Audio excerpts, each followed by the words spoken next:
Allez, pas là où? Bah oui, allons-y. Tant qu'on part là, mais au moins voilà, il se passe quelque chose. Merci Alex Palaou. Et là, je pense que de l'extérieur, ça va être assez spectaculaire.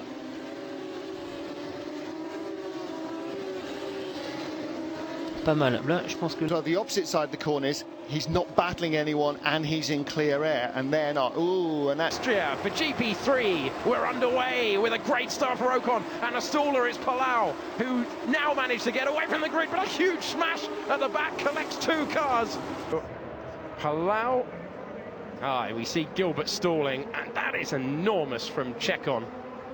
And poor old Samin Gomez at the back with nowhere really to go as Chekon's accident's finished and caused her own. Palau with his arm up, just a bit too late to abort the start at that moment. And then Gilbert as well. And that's a huge hit from Chekon into the back of the Australian Carlin driver. So 3 eliminated from the start, and the impact at the top of your screen must be huge. We saw a staller with Stanaway earlier on in GP. Didn't get away on the start at all. Kirchhoffer going round the outside of Boschong. Is he going to get there? He's going to squeeze Boschong out and try and hold it round the outside. Boschong's going to lock up into Remus, and there's contact. Oh, that's Fuoku. He hit Mardenborough and then goes into the back of Stuvik. Fuoku's on to his right, and to his left, that is Giotto. Rocking a hard place. Oh, he suddenly realises he's left his braking far too late. Goes into Mardenborough, into Stuvik. Unfortunately, that was Fuoku. He was piggy in the middle, and he realised all too late that he missed his braking point completely. That was a big mistake for Fuoku. Into the back of Mardenborough, into Stuvik. He's ruined at least 2 drivers' races, including his own. Now, let's just see, was there any big damage to Mardenborough's car? Because Mardenborough has continued a big wobble on the back of the rear wing, but it hasn't come apart. The big question is going to be right front. Has he damaged the suspension of his teammate's car there? Because that's a big no-no. The one thing you don't... dramatically in the Beckett's S's. Yikes. Just too much speed. Yeah, carries in too much speed. Prediction, and they're 3 wide into the chicane. Oh, and off and into the wall goes Antonio Fuoco, as he did in Austria. They had to make the moves on the first lap. Let's see what happens. Chekon is leading, and this is the battle behind for second place, and you see there's just not enough room for Fuoco straight off into the Armco. The contact between him and Bernstorff as they come through the second part of the chicane, wheel-on-wheel contact, and he's race aspirated with the suspension broken. Now you see it in super slow-mo, huge air for both cars. And they would have known that to have a chance of victory, they would have had to be racing that tight, but it's not worked out for them. They are both out on the opening lap of this race. As we see the impact with the barrier. Scattering a few firing. Let's see who. So coming out of the final corner, Zayed Ashkanani, and getting airborne, knocking off the rear wing so easily. And Zayed Ashkanani just seemed to be caught. Drivers get on the power much earlier, and he just completely caught by surprise. Mardenborough losing power and having his rear wing knocked. Looks like he's got the move done, but Kirchhoffer's going to come back to the inside line, and contact between the pair of them. Off goes Fuoco. He might have another spin, and he will, with the other pack chasing behind, the rear wing off. That will be in the middle of your picture. Okay, Contact so that's on the way. not his fault. That's not Fuoco's fault. This, however, is. I don't know why he thought that he could continue racing. And it was it's definitely a trident there. We'll see it once again. So Kirchhoffer determined to hold on to the inside line. 2 into 1 doesn't go. And at this stage, I guess Fuoco thought he could rejoin the track without an issue, but that curb unloading. Rear suspension's broken. That's the problem. He's got the power on, and the rear suspension's just spit.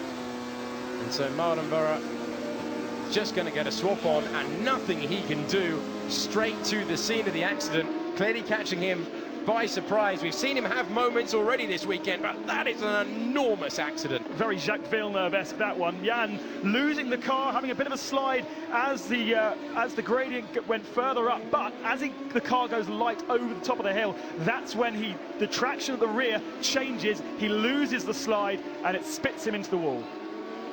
So we're seeing it in slow-mo now. He is out of the car. Just want to remind you all of that. He is seemingly okay.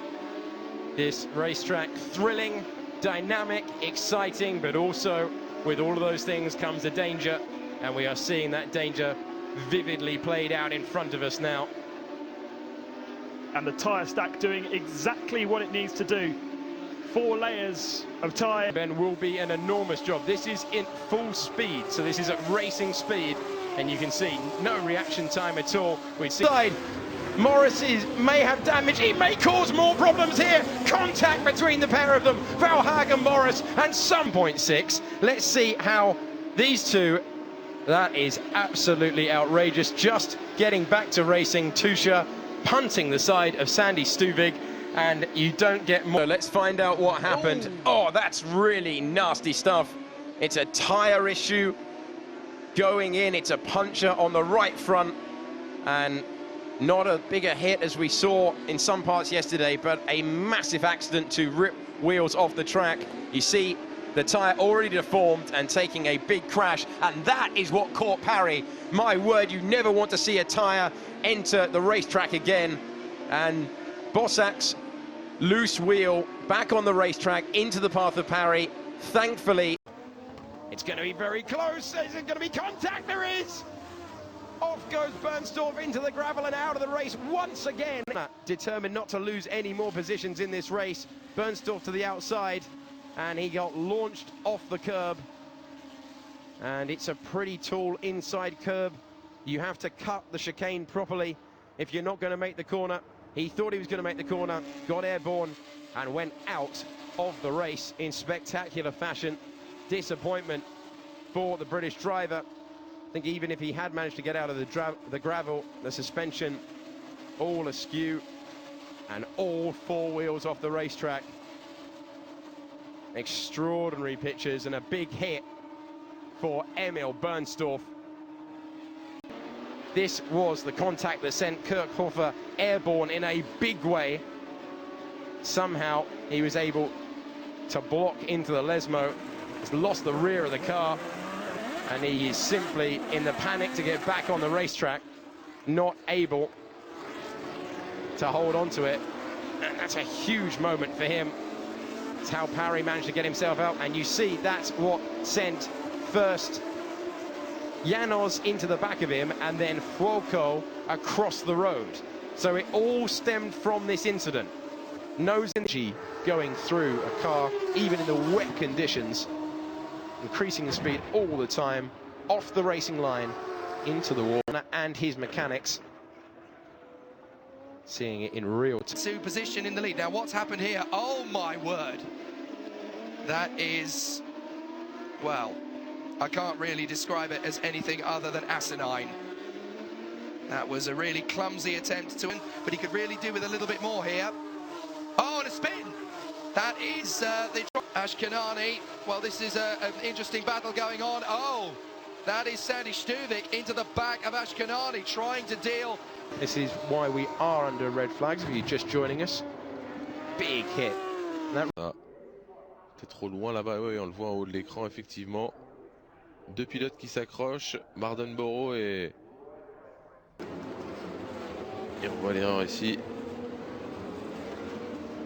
Of the virtual safety car restart, and teammate Ralph Boschung, and that is how Zayed Ashkenani, and that is Beretta losing his front.